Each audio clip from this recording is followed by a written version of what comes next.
like, okay, see, just from the melody alone, I would not have guessed that this was about death or murder at all. And it's like, yeah, most Irish ballads are about killing someone.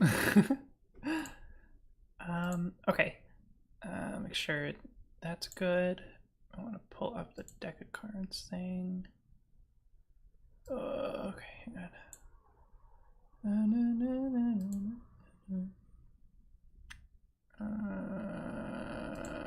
Here we go.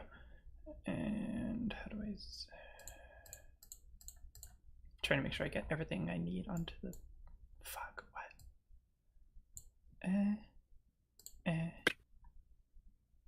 Nice. Okay. All right. I'm ready when you are. Ready.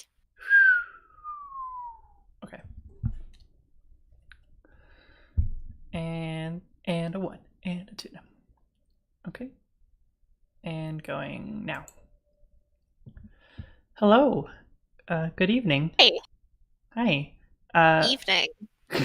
Good evening. It is me, a vampire. That is not the type of game we are playing tonight, but bleh. Bleh. Welcome to my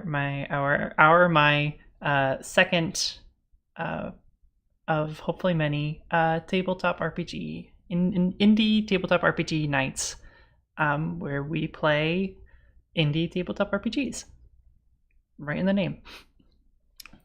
So last week we played the post-apocalyptic game When the Messages Began, and this week we're shifting gears and we're playing a game called Told by Starlight by Ryan Kahn. I don't know why I said it questioning like that when that is his name, but it is a cute little collaborative storytelling game about gazing at the stars and creating your own constellations. As you can see on our screen, we have created our own little star chart or field of stars. And throughout tonight, we're going to be drawing on them, drawing constellations. And telling stories through those constellations, what those constellations are about, and all that. You can find this game on itch.io by searching the real con, I think. Oh man. Or you can just search Told by Yeah, Starlight. just search Told by Starlight and you'll find it by Ryan Kahn. It's quite good. He does other games too, which I'll probably be looking at in the future. Anyway, the main way of playing this game involves a piece of paper, or as we're doing now, a multiplayer or a co-online drawing application that we have. Some things to write down, and a deck of cards, which we don't have pictured here, but we have a little multiplayer deck of cards on our screen as well. So this is definitely something you can play through the interwebs, something Socially like that. distanced. Some socially distanced fun. But yeah, so this game starts out by we both. This game is actually designed from 2 to like 5 players, with some special rules for only 2 players. So if you read it, there's like a little section that lets you know. But to start, after we draw our little star chart here, we are both going to be making what the game calls icons, which are archetypal, fantastical heroes and characters from mythology, of a mythology that we're making ourselves. Kind of like Apollo or Orion, all that kind of stuff. So, why don't we just get started? So Sound you good? and I are going to make 2 icons each. Right. Okay. So we both need to first draw a constellation on the star chart. So do you want to go first? Just draw something on there. Baby going.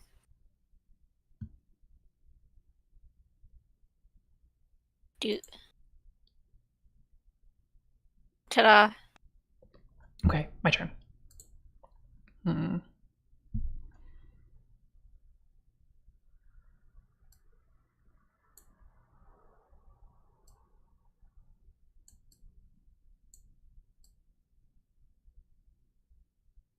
Can't draw straight. Anyway, that's fine. Okay. All right. So we both do and two. I'm gonna draw another one, I guess.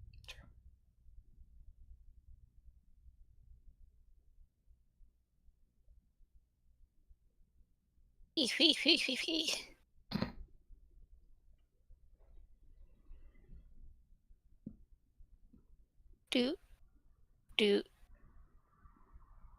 doot. Doot. Okay, and for mine, doot and doot. Okay, now we need to make characters for these. Right. I'm trying. The archetypes that we can choose from. Right. Oh, yeah. Is yeah. that... Yeah, so there's a list of 1, 2, 3, 4, 5, 6, 7, 8, 9, 10, 11. So a list of 12 like archetypes that we can create our icons from. They are as follows: the hero, the scorned, the betrayer, the lover, the outsider, the oracle, the trickster, the artist, the protector, the fool, the healer, and the destroyer. So, and they all have like little things for us to make our characters from. So, oh, we did that.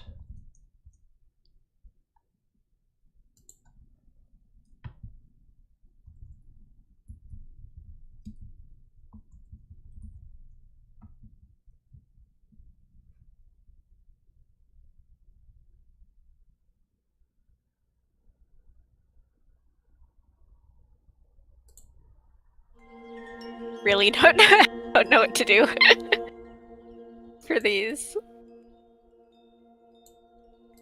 I guess the second one I drew kind of looks like a horse. Yeah, good. You've got a friend in horse. You've got horse and friend. Disney, please don't copyright us. Okay, now I need to also start doing this. Okay.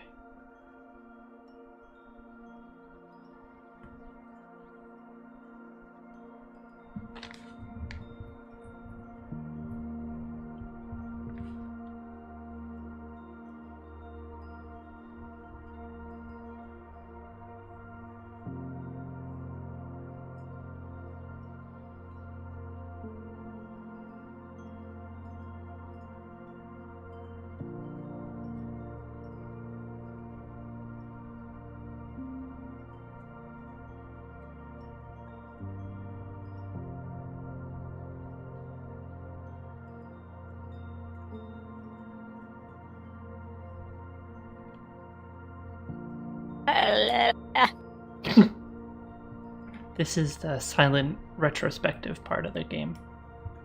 Well, I've named mine. What'd you name it? So this one over here that looks like 3 prongs is Spinster. Ooh. And this one that looks like a horse is Epona. Wow. I just realized now you're so much better at this than I am. Sorry. No, you're fine. Spinster is the trickster archetype, and Epona is the destroyer. Okay.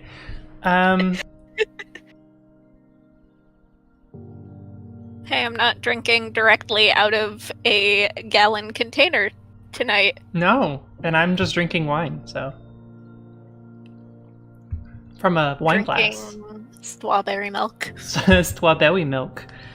Strawberry. Oh man. Okay. I have their archetypes. I just need names now.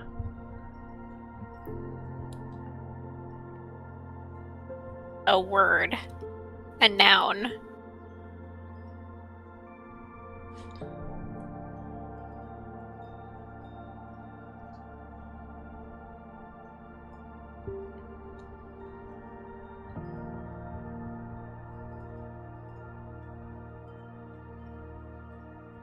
Queen.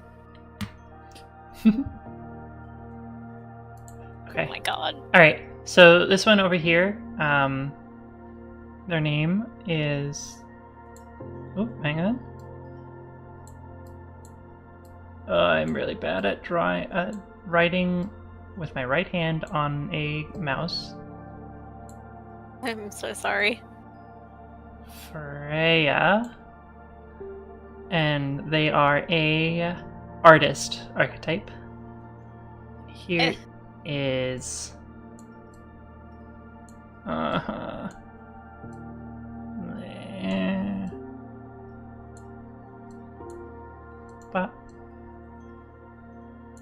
Leonia, and they are the lover archetype.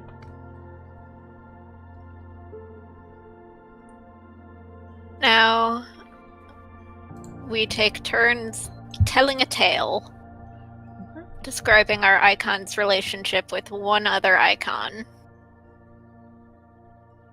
Okay. And there is a table that we can use for relationships as well. Oh, there is. It looks like you can draw a card for that. All right. I'll go first. Let me draw a card using this awesome app. 3 of spades. That is a spades, I believe. Oof. Okay. So parent and child, a negative parent and child relationship.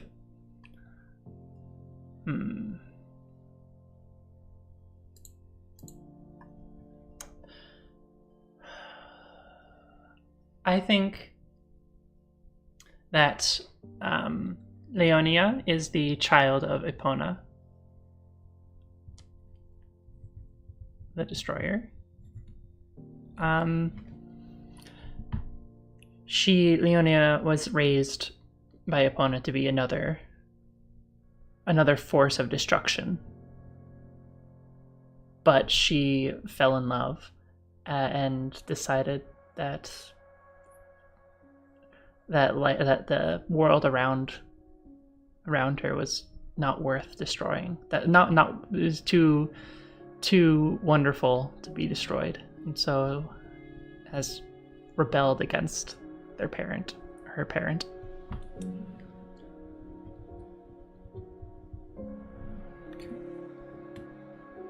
Shall I go now? Sure.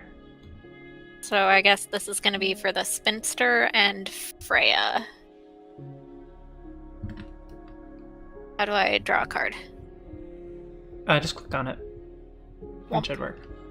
5 of hearts. So that is a positive relationship, leader and subordinate. And you said Freya was which archetype? Was the artiste. The artiste. The artiste. Leader and subordinate. Fuck.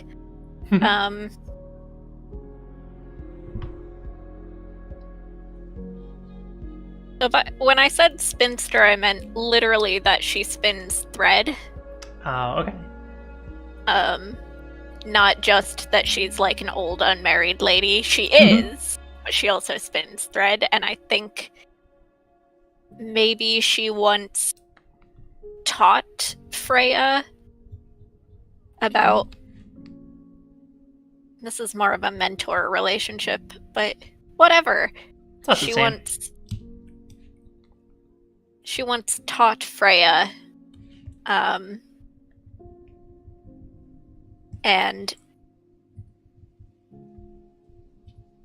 Freya helps her. The spinster spins her thread and Freya turns into something.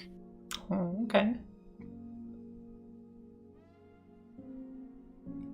Okay. Okay. I think if it's okay, no, I'll do a connection between my own two characters. Or do we only do one? How does the rules say? Maybe we only do one.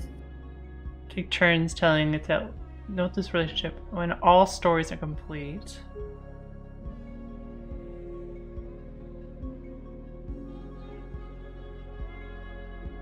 Well, it says take turns telling a tale describing your icon's relationship with another icon. So I think technically both of our icons. So we should do a separate one for both of our icons. Yes. Okay. So I did one for Leona, so I should do one for Freya now. Okay. I'm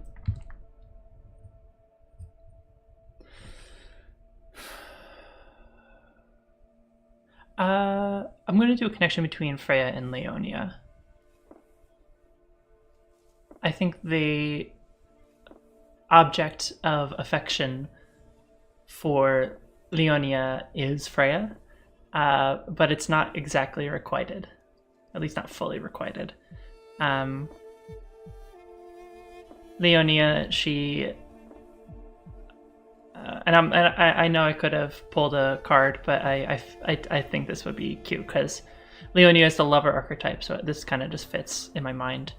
I don't like following rules anyway, Mom. Ugh.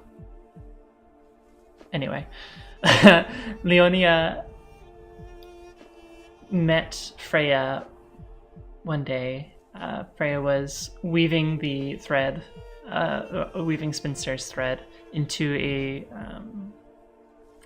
lute of some kind, and they were tuning it and testing it, and each note just sent this wave of emotion over Leonia, and she just fell completely for them. And it was the beginning of Leonia's realization that not everything in this world needs to be destroyed, as Epona taught her. So yeah.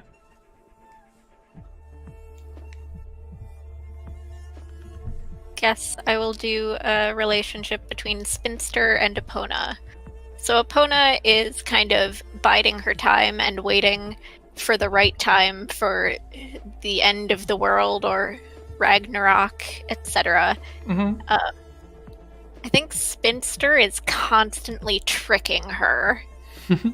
Like, every time the signs start to align, Spinster kind of shows up and derails all of Epona's plans. And Epona hasn't caught on yet. She thinks that Spinster is her loyal subject or her follower, but Spinster is constantly like tricking her into putting off the end times. That's great. Okay.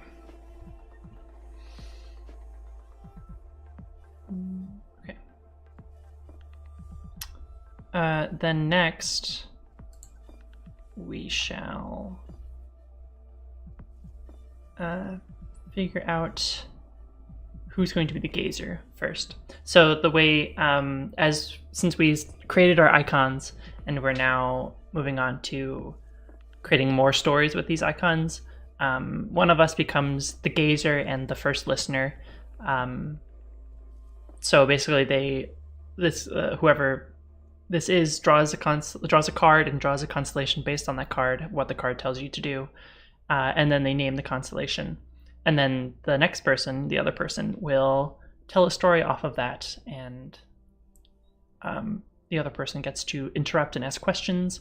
And then the way we're playing it is after we finish this constellation, we'll switch roles, and so one of us will be the gazer drawing the constellation. Stuff like that. So, who wants to be gazer first? I just told my relationship for Spinster and Epona, so if you would like to go as gazer. Fine, I guess. That's fine. Alright. Draw a card, any card. Okay. I got the 6 of hearts. So, I will draw a constellation with 6 stars.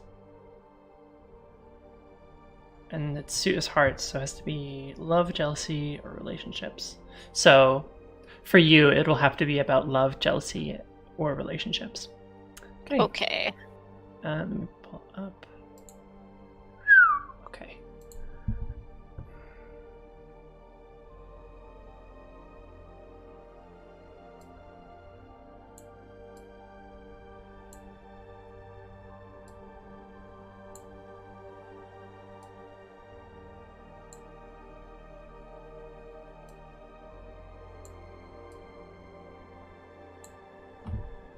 There you go. Don't forget to name it. You're right, I totally forgot. Okay. So it's be love, jealousy, and relationships.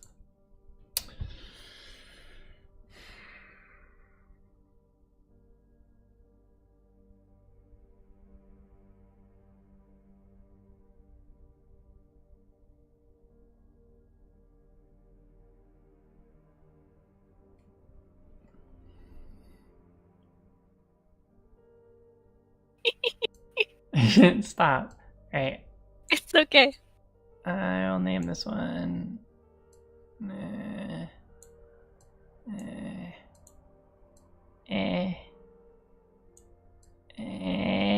we go. How bad my handwriting is. Okay. It's okay. You're writing with a mouse. With the wrong hand. With the wrong hand. I'm a lefty. Hi. So this is the constellation Desire. It's pronounced Desiree. It's not. But... Are you being serious, or are you no, being I'm being a butt about it. Who? Desire. And as part of this, you can consult a page on here that is that lets you pull cards and determine relationships, personality traits, and themes of the story that you're telling.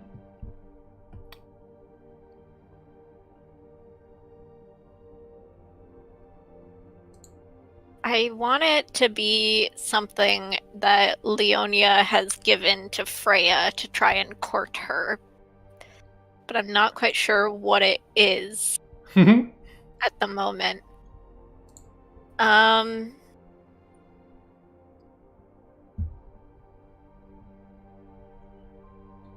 looks kind of like a Big Dipper. Yeah, that's what I thought when I drew it. I went, oh, that's unoriginal. It. Of soup. Soup. Oh. One day, Leonia got tired of just watching Freya and wanted to try and gain her affection, and decided that the way to go about that was to cook her something. And so Leonia traveled far and wide, getting the best ingredients and a nice, beautiful pot to put them all in and cook them. And the scent of the soup that was cooking drew Freya away from her work, and led to their first conversation.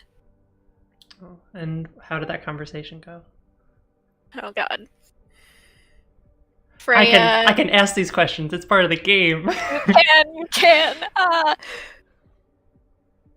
Freya approached and said, What a fine scent this is. Tell me, what are you cooking? Leonia, being coy, said,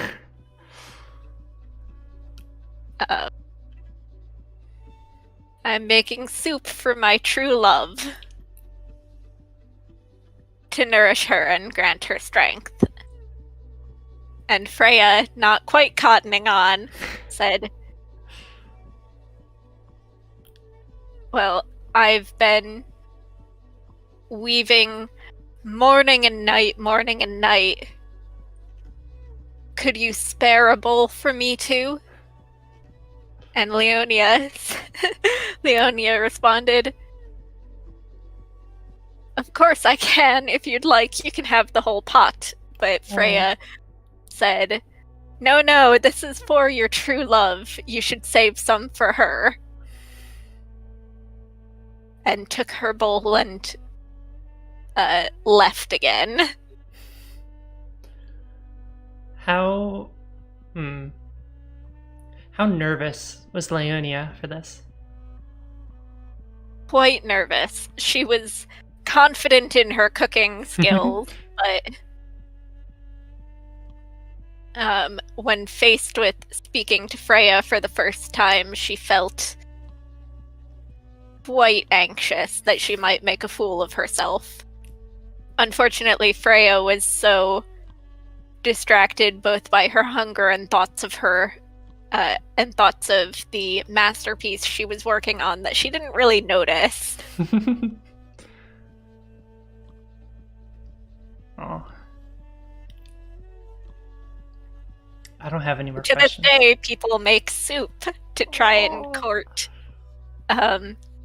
the person they have a crush on, and if the person agrees to take the pot, then that's reciprocation of feelings. But if they only take one bowl and leave the rest, then it's a like gently turning down.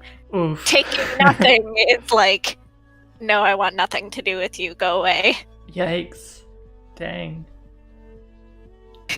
Brutal. Brutal fatality. I don't want none of your goddamn soup. Disgusting. How fucking dare you? I'm sorry, is this lentil soup? Are you kidding me? Excuse me, lentil soup is a gift. It is. If someone made me lentil soup, I would marry them. As the stars deign. Okay. Is there anything else you would like to add to this wonderful story? All I have. Okay, so now you're the gazer, and so you get to draw a card. And draw a constellation. Card. It's the King of Hearts. Ooh. So the King, I think, has a special rule. Using a different color, connect two constellations using between 2 and 10 stars, and then the teller will tell the tale that connects these two constellations. Oh, okay. Okay, so I shall... And it was the King of what? King of Hearts. Hearts. So it's about love, jealousy, or relationship. It's about love. The language of love. I am going to connect the Spinster and Leonia because we don't have any tales for them so far. Doot. Doot. Doot. Doot. You missed very I have... Doot. Try again. Doot. Doot. Doot. Doot. Oh, dang. Okay. I'm trying to figure out what that looks like. It looks like a really long dog. A really long dog. I can redo it if you want. No. Do whatever you like, and you also have to name it. I don't think I do. You do have to name it. You're the gazer and the first listener. Right. But it's It's the king, so it's connecting to constellations, but it's not its own constellation, I don't think. No, it still has to be named.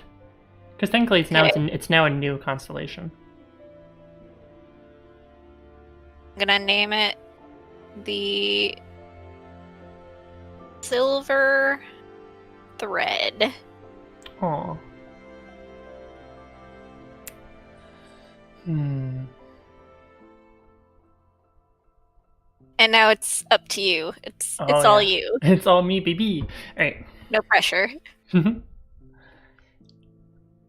Strawberry. Strawberry milk.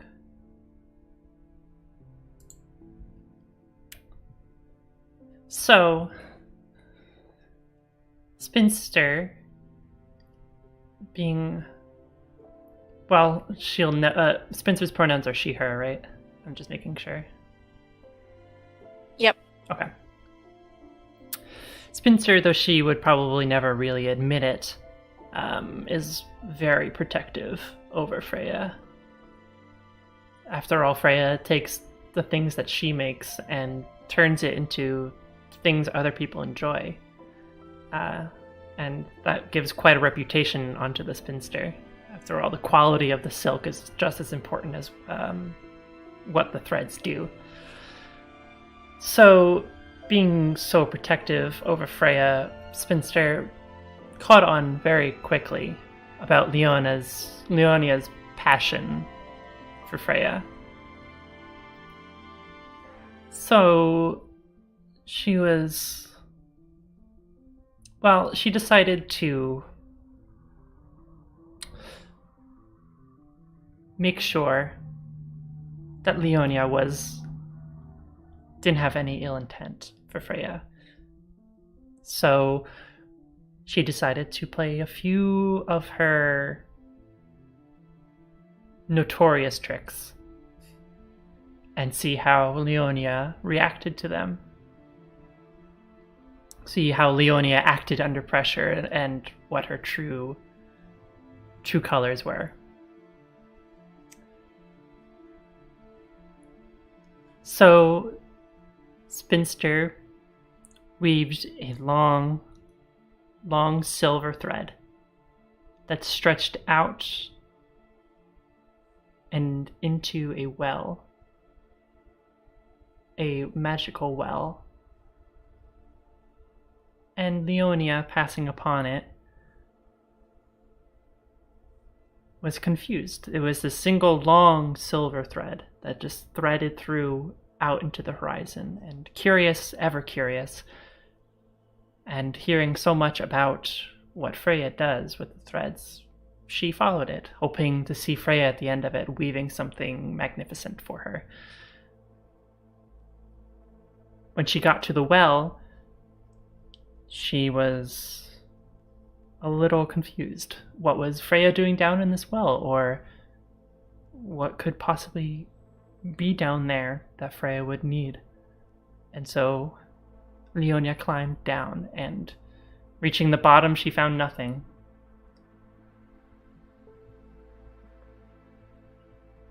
Except the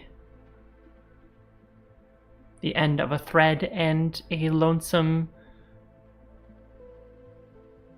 man sitting there all by himself. You could tell he's been there for years. Leonia asked him what fate befell him to land him in this well, and he bemoaned and told his tale about how he had been a fool and a tyrant to his former lover, and how he was sent here as punishment. And knowing that the only way out of this well was to climb the thread back out, Leonia found herself realizing that she could climb out herself and leave the man alone again or allow him to climb out with the thread. The man felt so repentant and so distraught that he felt himself not worthy of leaving. And Leonia, saw herself realizing that however long he was spent here was punishment enough. And so she allowed him to carry the thread back up, leaving herself stuck in the well. And Spinster, watching this whole thing from above, saw Leonia's true heart as someone selfless and kind, and whisked Leonia out of the well and back into her home safe, and gave her blessing to Leonia.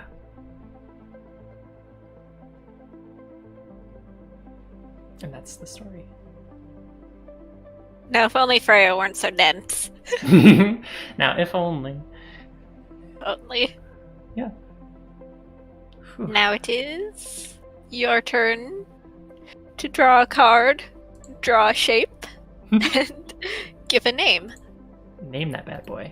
All right. Name that bad boy. 4. Hey, baby. Hey, baby. 4 of spades. Okay. So I just draw one with four stars and tell the story behind the constellation. Okie dokes. Or you have to tell the story behind the constellation. You know what I mean? All right.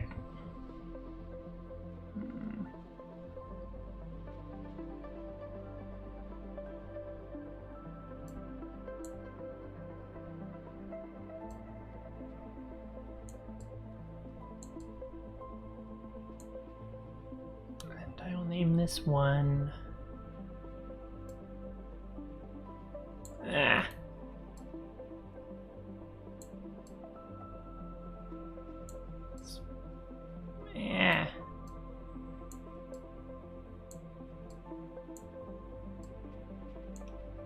Spark. Yes. To tell a story, and spades is creation, discovery, or invention. Okay. I think for a while under the spinster's tutelage, Freya was just about ready to start doing her own thing, but the spinster wanted to give her one last test before setting her out onto the world. And the spinster said,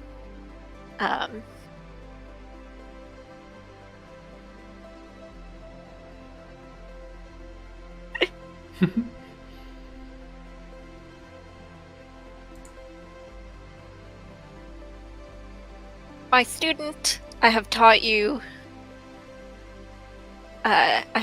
well, but in order to graduate from my tutelage, you must do something that you must prove that you are even greater than me.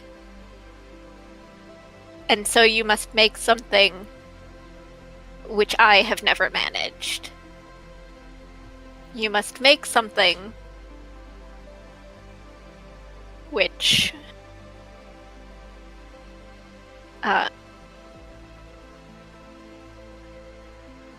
you must make something which can be both kind and cruel, both helper and hinderer.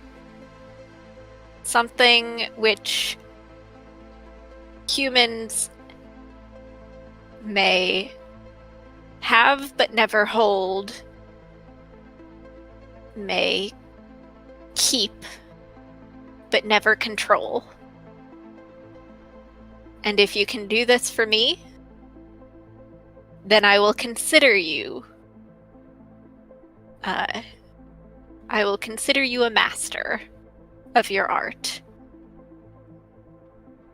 And Freya thought long and hard, day and night, wandering up and down the land, trying to think of something which could help and hinder, which could be kind and cruel at once. What could she make? And what could she gift onto the people?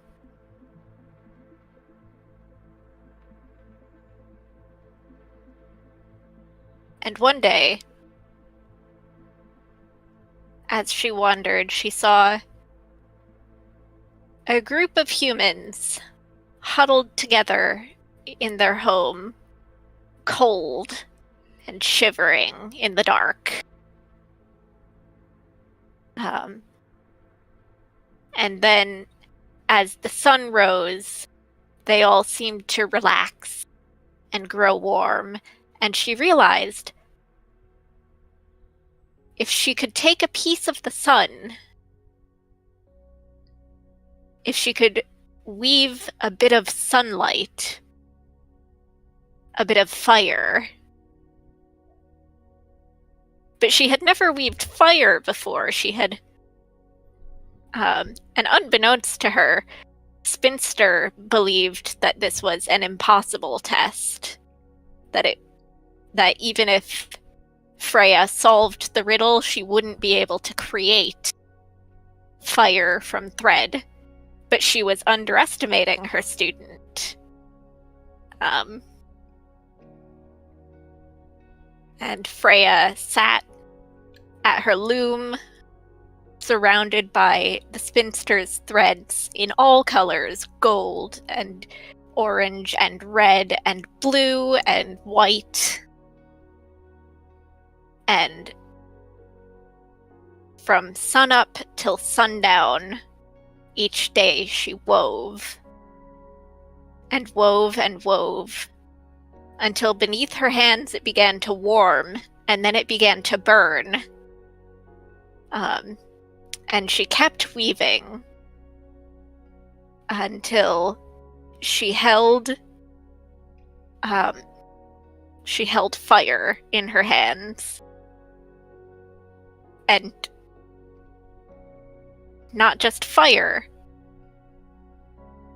but the means to contain it.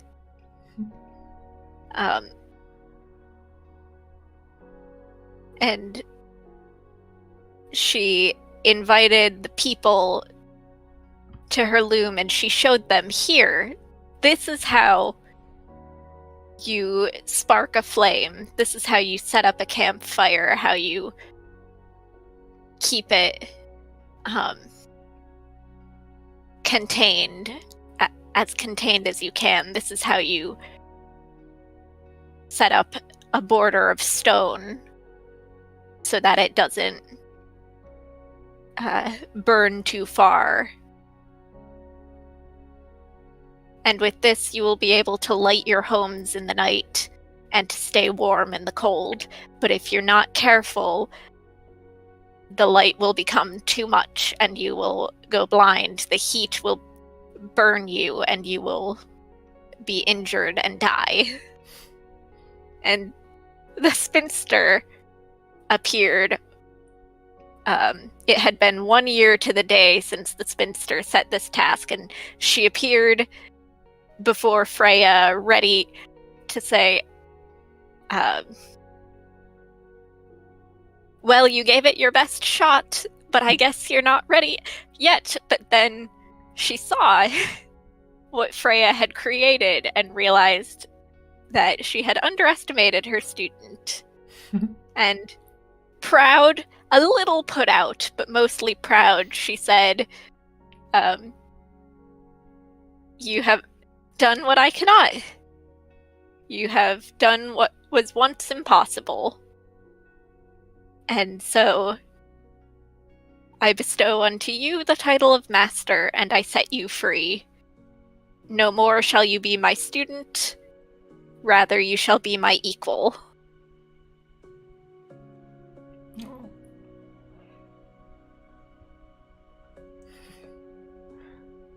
That was great. Thank you. Okay, it's my turn. My turn to draw. And then your turn to tell a story. That's right. Doodle doodle doo. Draw that constellation. A 5 of spades. Okay. Ooh. Hoop hoop.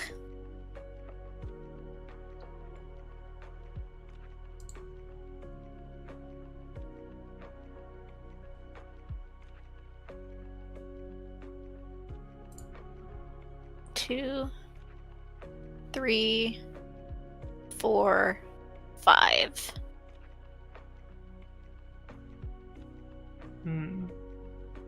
And a minute. This is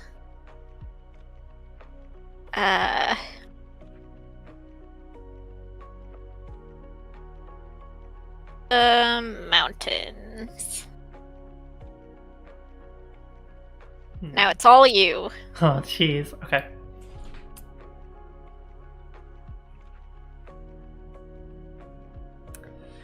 This is a story of the first humans to discover the mountains. As simple as that. There was a time when the world was, or at least the world around the humans of our story, their world was flat. Or at least so they thought. And it wasn't until Epona, in one of her attempts at destruction in the world, brought about this violent shaking and this sound of stone scraping against stone.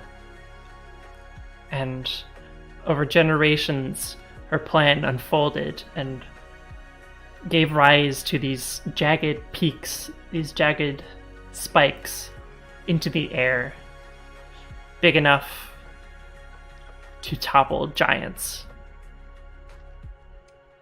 And for many, many generations, the people lived in fear of these creations of Epona.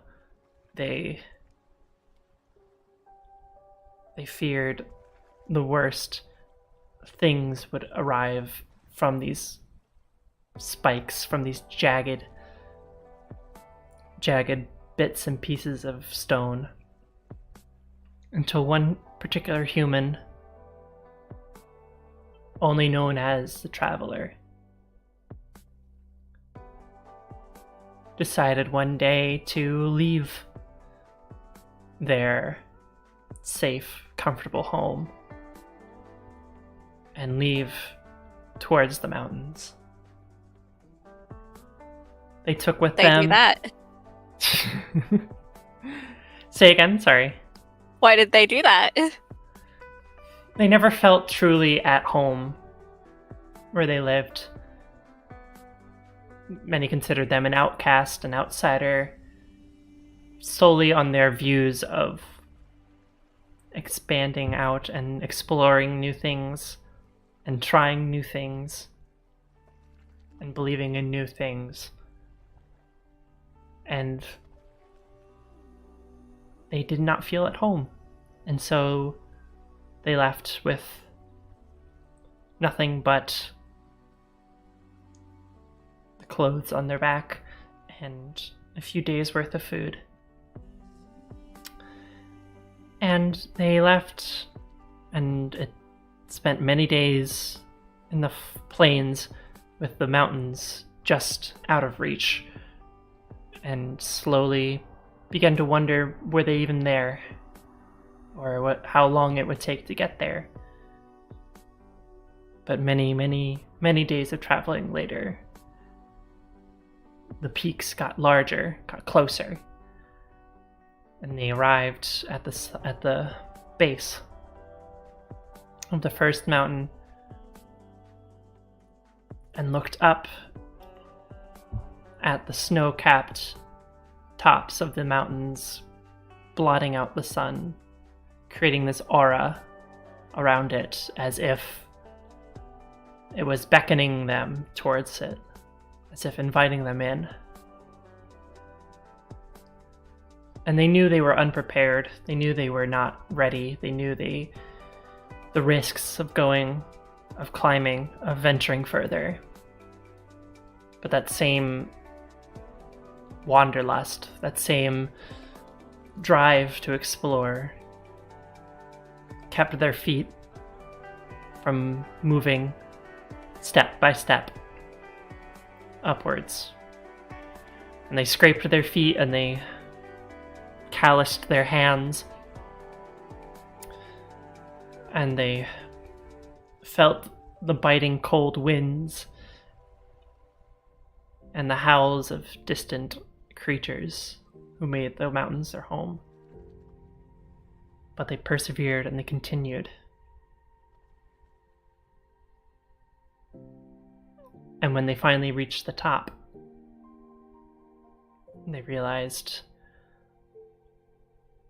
how worth it all was. The view spanning out as far as they could possibly imagine. Looking beyond from where they came, they could see their home all the way in the little valley where they lived. And further still past the mountains, they could see land that has never been explored. At least not by them. Not yet, anyway. And so they took a step down, not back towards their home, but continuing on. And slowly they stepped and continued. And some say, to this day, you can still feel the spirit of the traveler within you, urging you to find the nearest mountain and climb it, urging you to look beyond where you live and take a step away into the unknown. I think Epona feels about that. Epona likes to try and throw in obstacles. She's not super happy about it. She created this as a way of terrifying and convincing the people to destroy themselves and live in fear. And to have this one creature, one lowly creature, inspire so many other people is frustrating for her. And so she will try to throw obstacles in everyone's way who tries to emulate their lifestyle. And it's rarely, if ever, successful. And some may have the spinster to thank for that, but... Just about to say, maybe the spinsters. Yeah. Okay. Any more questions?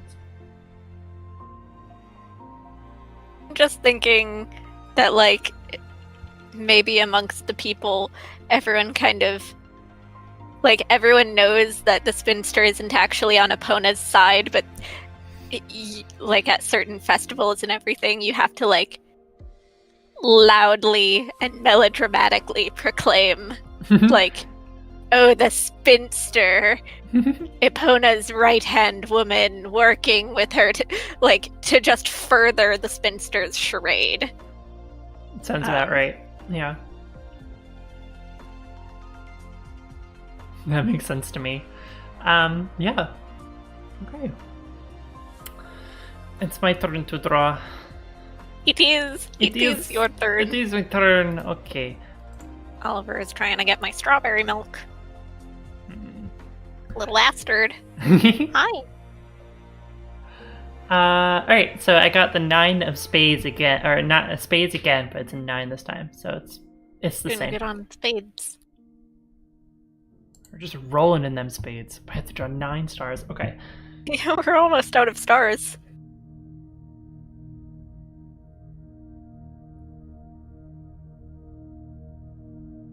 Okay. Alright, there. Come here! Here! Here. Come up. Come up here.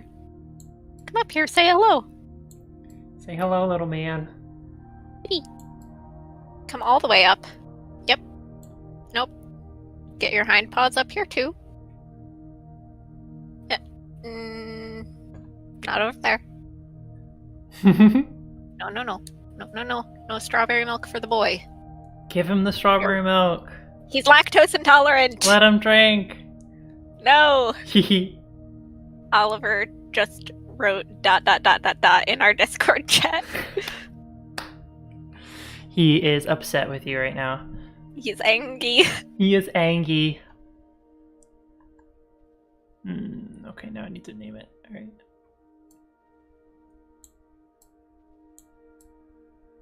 Whenever I'm trying to do anything, you want to be on my lap, but when I actually want you on my lap, you're like, no, sorry. Got other things to do. Come on. Buddy. Good enough. There he is.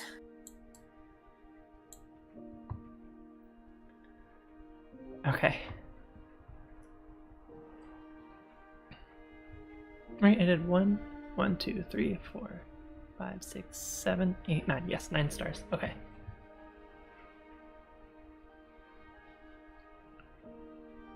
Anything, so I'm gonna refresh the page and hope that doesn't fuck us up.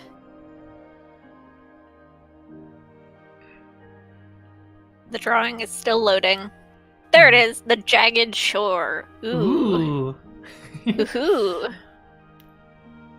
And this is another thing for its spades, so it's discovery. Right. I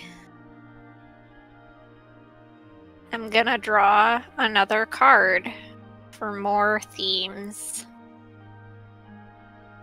I got the Queen of Spades. And the Queen of Spades is stagnation.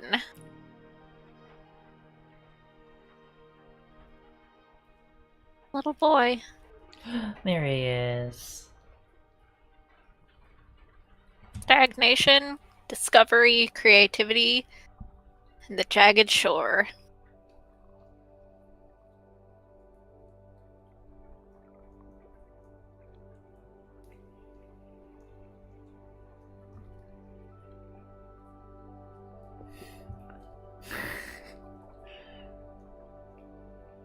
Baby. He's him. He is such a distraction. He is. Careful. Alright, long after the days of the traveler, there was a period where it felt as though everything had been seen. Every corner of the land conquered. And so people just were content to stay in their homes, to stay in their hometowns. There was nobody exploring anymore.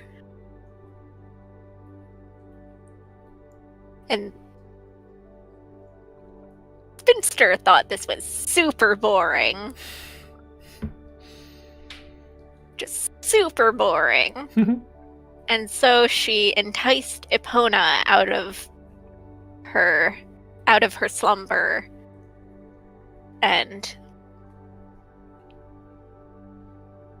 said, I have my queen, as she tended to call Epona mockingly, though Epona didn't know it. My queen, a prophecy has come to me. If you were to go to the ocean side and stomp your great hooves, you would summon a tidal wave so magnificent that it would wipe out all life on the continent. And Epona, being eager to do just that, set out for the closest seashore.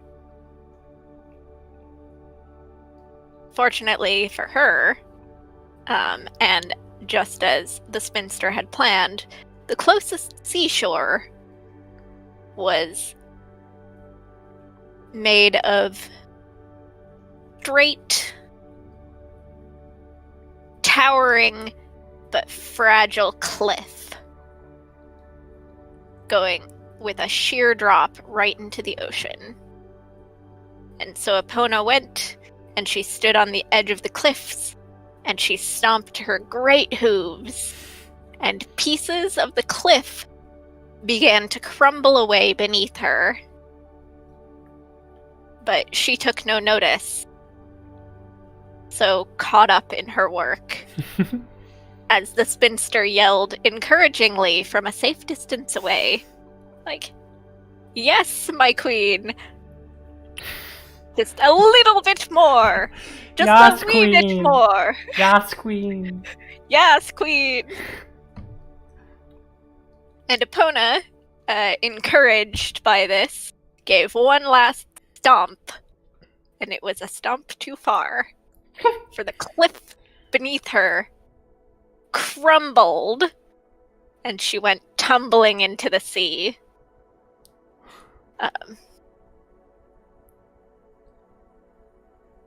Leaving behind her no longer the straight, perfect cliffs that once were there, but new inlets and bays had been formed where her hooves had fallen, carved out from the rock.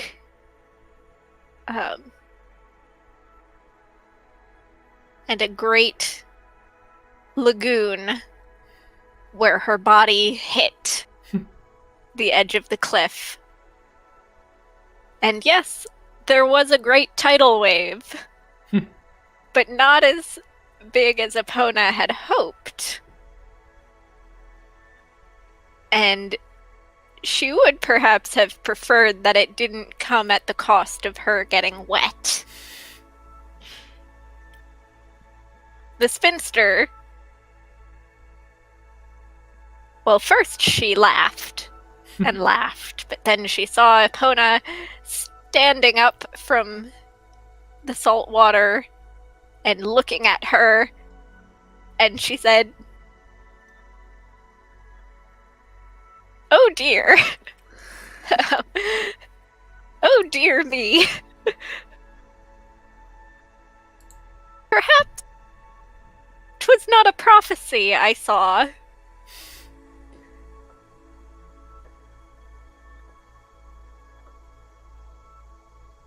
Be too angry, it was only a jest," and then she disappeared. And Epona, enraged, gave chase, leaving earthquakes with each step she took. But at the end of it all, though the spinster had to hide from Epona's sight for several centuries in order to let her temper cool, spinster was pleased because once again people were traveling and were discovering. They had all heard the great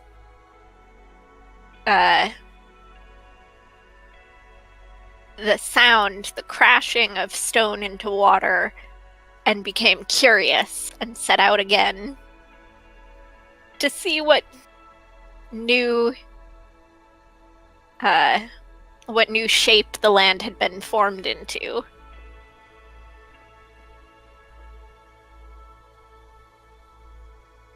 So, though Epona was unhappy with the result, Finster was quite pleased.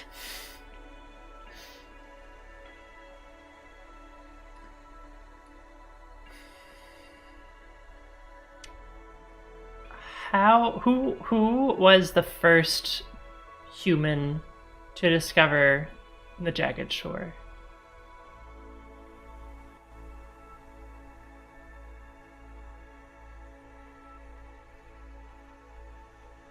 Say it was a young girl in a fishing boat.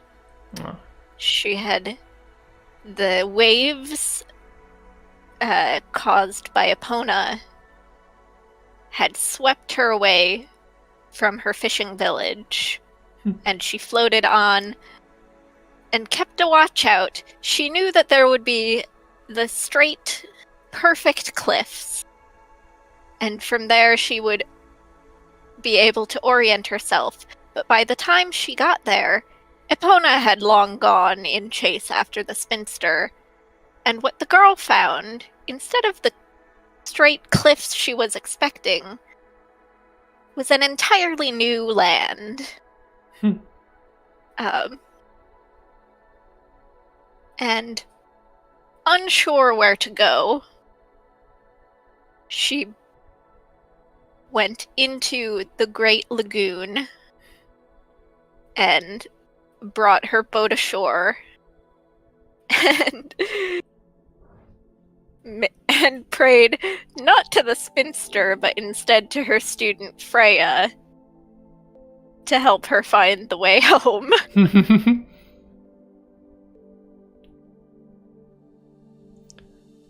Very nice.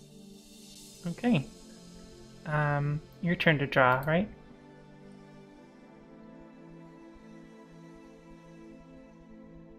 We're fast running out of space. We are. We may need to do only one more each. Okay.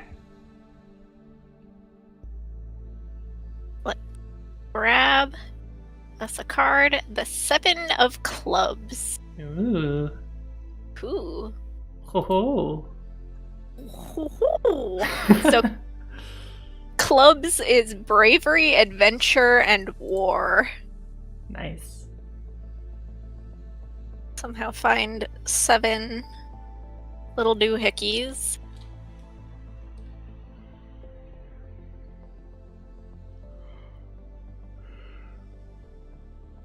Three, 4, 5.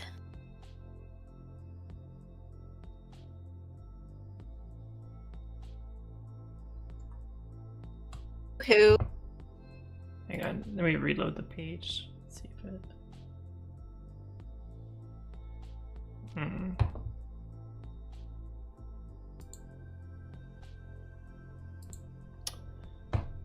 Hmm.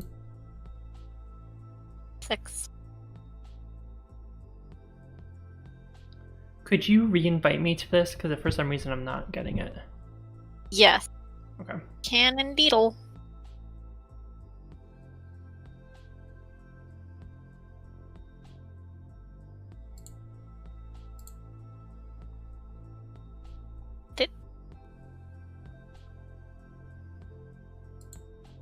Allow me to invite my friend. Give me access. Give her access.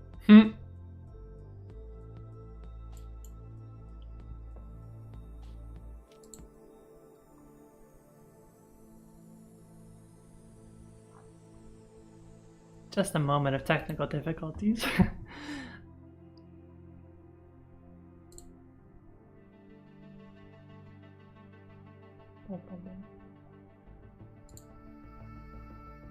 Send you the link, and hopefully that will work.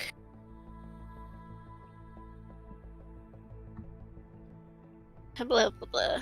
Blah blah blah. Wait, The link is still in our chat, so if you can try clicking on that. But I'll also send you the... No, I got it. Oh, yay, you're back. You have returned. And you drew it? Did you draw it? No. Oh, okay. Need to reload the page. Okay, 7 stars. Fuck me.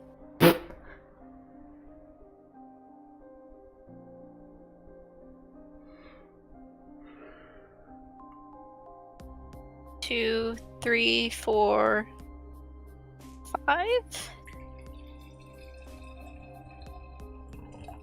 Sorry. 6.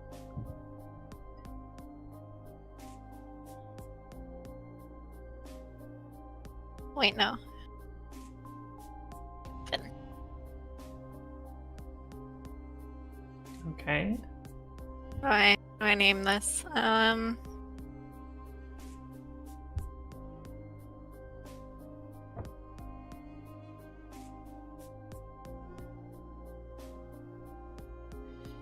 I'm gonna name it the river. Okay. And it was the 7 of clubs. Okay. Here, let me actually use the card thing. Okay. Queen of Hearts. Queen of Hearts. Indebted and benefactor.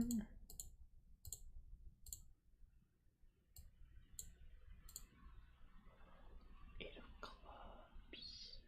Eight of hearts. Themes on the next page after that. I see it, yeah.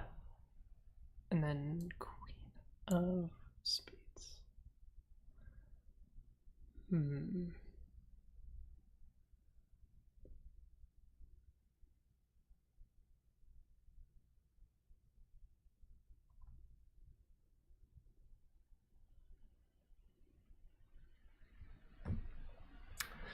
Okay. This is the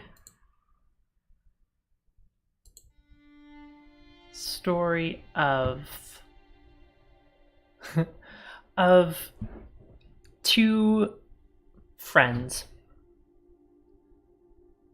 on opposing sides of a conflict between two peoples. The reasons for this conflict are lost to time, maybe over a powerful ruler's desire for more land. Who can say? The reasons vary from myth to story to story. But what remains constant is these two close friends. Before the war, they would hang out together, spend time together, wasting away the days together at the river. The river didn't seem to have a name. Maybe it was the river nearest you, wherever you live, or some far-off river that no one knows about. But they spent many a year, many a day, many a lazy, lazy day just sticking their feet in the water and just chatting about whatever came to mind. That was until the war started. They were from different towns, and those towns decided to ally against different factions. They were both passionate people, eccentric people. Not many people would consider them the type of people to join an army, but their passion for their homes almost equaled their passion for each other. And so they joined their respective armies, and well, they say the battle that occurred at the river was almost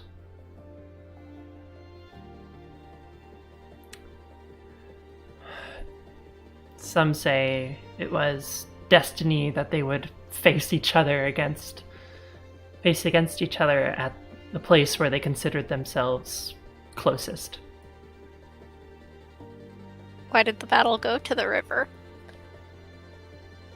It was a point. It acted as a border between the two towns, and there were disputes, and one side was trying to gain land on the other. And so this area seemed to be the best place, the most strategically optimal place to have a battle. I'm sure one of them went to their superior officer and begged them, please don't have this battle here. Please, can we have it anywhere else? They were being selfish, and they knew it. But they were just one of the lower ranks. They had no say, no weight to pull. And so the battle carried on.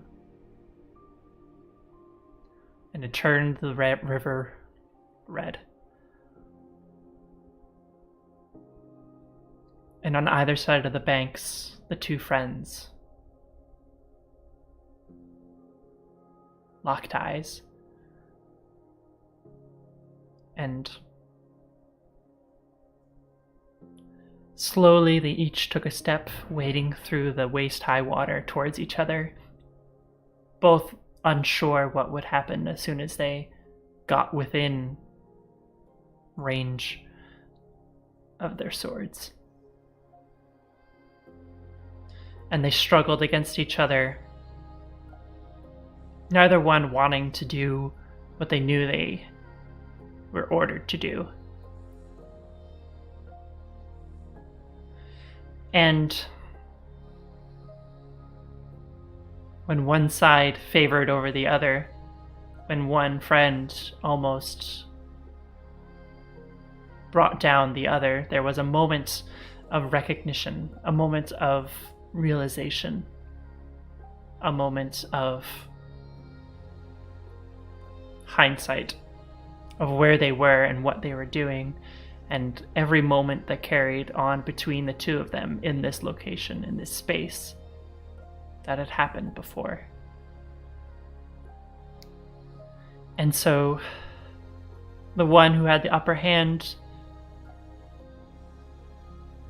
sheathed his sword and helped the other up and turned him around towards his own side and gave him a push and said,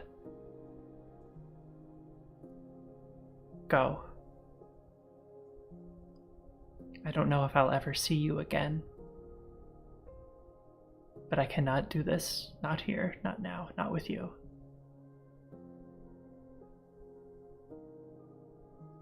Goodbye." And then they turned around and they walked back to their own camp. And the other, the one who was spared, stood there, the chaos raining around them, splashing of feet into the water, the screams of pain, the cries of battle roared around them, and they just silently, dumbfounded, walked back to their own camp and sat down and cried. Avery, holy fuck. And that is the story of the two friends at the river. Did they ever meet again? Some optimistic people, in their own versions of the story, like to say that they do. That long after the war, they both returned to the river, both bearing new scars, bearing both emotional and physical. They return and they say nothing. They just sit in silence for a long while before each of them embracing the other. A silent forgiveness and thanks for what happened in that day.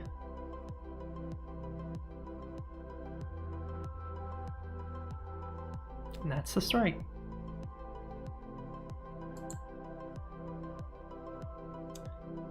And now it is my turn. Okay. Oh, it's your turn. What? Now it's your turn. It's my turn. Hello. All right. It's you. Oh, it's me. All right. I did the 10 of diamonds.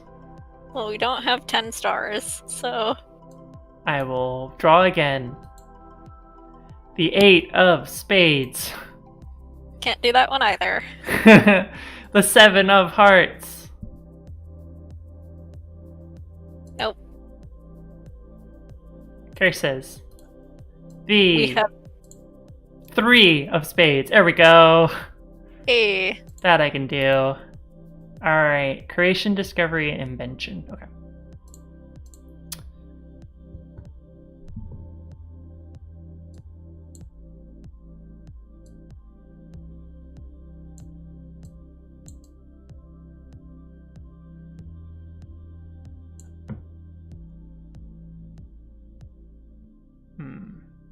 Name it.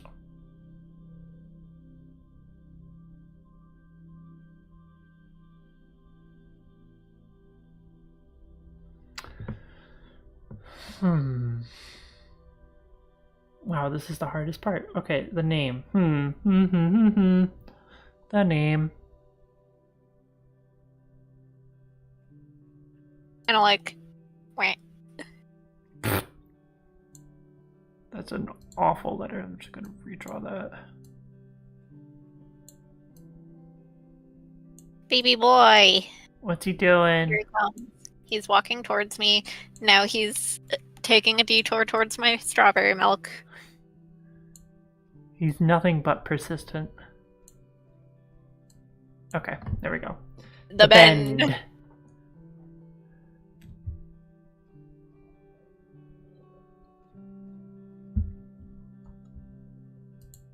Allow me to draw a muse card. 7 of spades. Is this your card? Pessimistic. Oof. Don't want to do that. We just had a sad story, so I'm leaving that alone. Jack of spades. Self-indulgent. Okay. Alright. Alright. I can get behind that. Some might call me self-indulgent. I say as I take a long sip of my wine. So, way back in the early years after Leonia had left her mother's side and decided, you know what, the world is kind of nice. I don't want to destroy it. She ended up. She wanted to sample all of the joys of living. The food, the wine, dancing, music, art, puppies.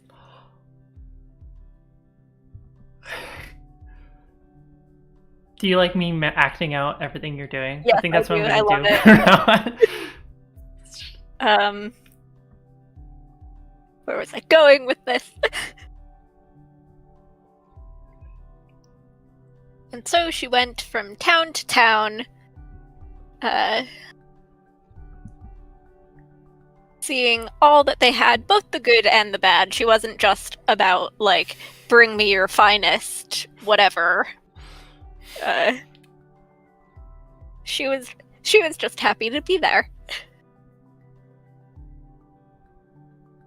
Till one day, the path between one town and the next was a narrow passage known as the Bend between the mountains. And nothing grew there, and no one liked to stay for very long. It was a grim, kind of dismal place. And so, but Leonia, rather than skip ahead and use her godly powers to fly herself to the next town, decided to take it like a mortal, to walk. Everyone warned her, it just won't be fun. You won't have a good time. But Leonia said, that's fine. It's... as long as I get where I'm going, does it matter what I experience on the way there? And everyone around her said, yeah, kinda. But she, being young and naive, said, no, it's fine. And off she went. And for the first hour or so, she was all smiles, and, oh, this isn't so bad. But after a while, she grew bored. And boredom was the worst emotion she had ever experienced. But she had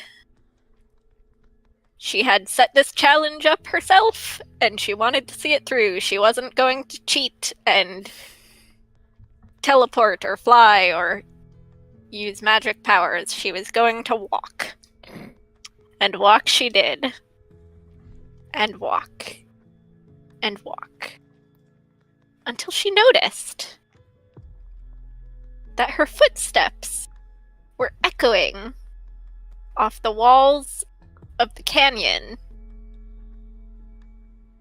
and through the mountains in an interesting pattern. And so she tapped her foot and listened to it echo, and she tapped again and listened and snapped and heard it echo and said, well, this isn't so bad. And heard it bounce back to her. And in a fit of inspiration, she began to sing and tap her feet and dance. And with just her body and the echoes that were coming down from the mountains, she created, within the Bend, the sound of a grand party all by herself. And it was so loud and so intriguing that people from both towns, one on one side and one on the other side of the passage, were drawn in, wondering what could be happening. And imagine their surprise when they came upon just Leonia alone, having the time of her life in this gray, lifeless place that they had all said she would hate. That they had all predicted she would grow bored of and try and leave as soon as possible. Instead, she was having a blast. And as they watched, the people began to see what she was seeing. To realize that even in a place like that, even in a place where no flowers grow, there is something beautiful. You just have to find it.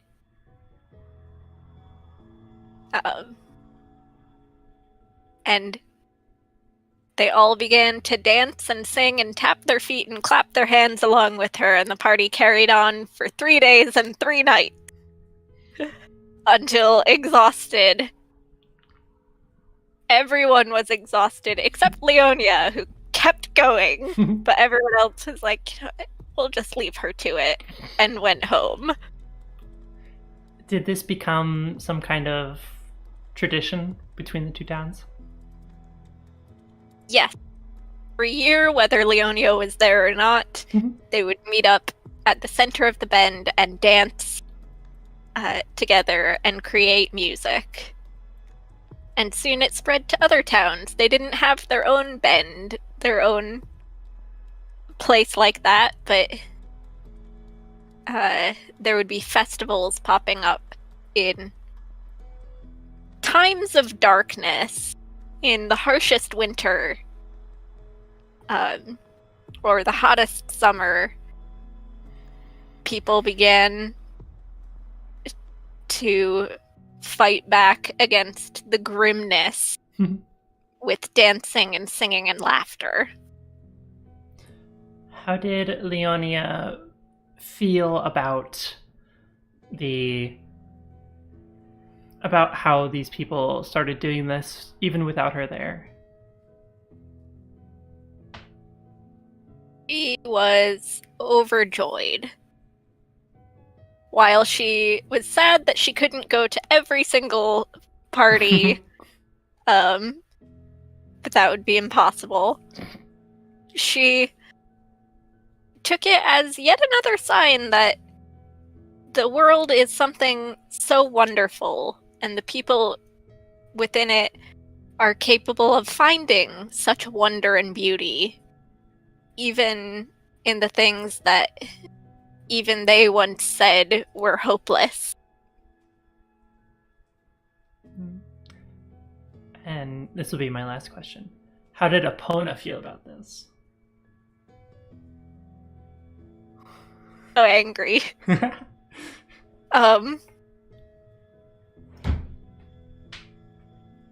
Which is just the thing, right? Everyone dancing and singing and having a good time, even when Epona is going, but look, it's terrible. Just lay down and die. You're having a horrible time. And they would respond, no, we're not. This is great. We're having so much fun. Fuck you, go away. Get lost, horse lady.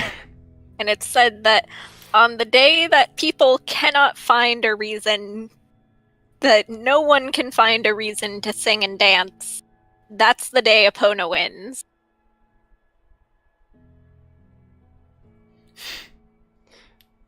That's great.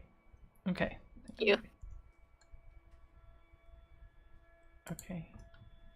I don't think there's any space left to draw anything. But we managed to make good use. Is. We did. We did a good use job of the space. We made good use of the space that we've created together. Play with me in the space. Play with me in the space. I would love to play this game again, perhaps with more people, with a bigger canvas. I want to play it like in real life with just a giant sheet of paper on the floor and just go ham. Definitely. Like once the dark times end and we enter the new era of... Yeah, once we enter the era of having a vaccine. Once we enter the era of being able to be within 6 feet of each other, that'll be great. Which is the full name of the new era. It's very wordy. But yeah, this is... I mean, we've been gone for an hour and a half. I think this is a good stopping point for today. And there's Oliver. There he is. Channel mascot. Here he is. He's such a baby. Oh, baby. He's like 5 years old. He is a baby. I know, but it's wild because every time I think about, like, every time I'm like, how old is Oliver? He's like 1, right? 1 or 2. And the other day, my mom was like, we've had him since your sophomore year of college. Oh, baby. Like, no. He's a big boy now. He can do his taxes. Anyway. He's still an infant. He is. He can't do taxes. He's so he dumb. Doesn't know math. How dare you assume I know math? Oh man. I gotta say, every time you started talking about Epona, I was just thinking of the John Mulaney horse loose in a hospital bit. Right. I was just like, the worst days are when you don't hear from the horse at all. There's a horse loose in the apocalypse.